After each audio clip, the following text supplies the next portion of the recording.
think the news of David Beckham's retirement is sad for football generally, because he's been such a fantastic servant to the game in seemingly many continents.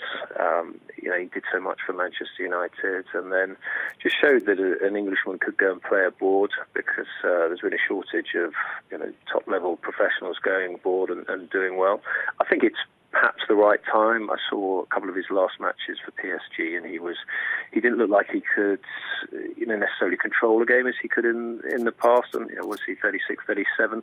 Actually sort of dominating a game physically is difficult at that age.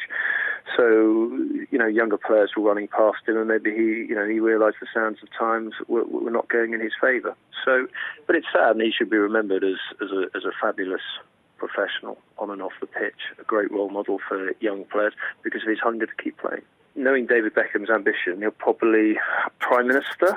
I don't know whether he's eligible to be President of the United States of America, but maybe the pop charts. I mean, that's the great thing about David Beckham. Anyone who spends any time in his company, he's just got this great hunger for life, this curiosity for life, this great drive, ambition. I mean, people talk about him being a sort of global brand, but actually there's just a sort of kid from Essex who just wants to enjoy life and do well.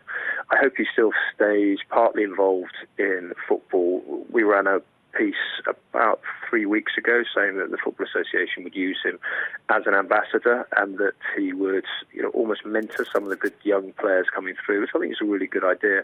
I don't necessarily see him as a manager. I just think there'd be possibly too much of a circus to go along with that. I don't think he's interested in that.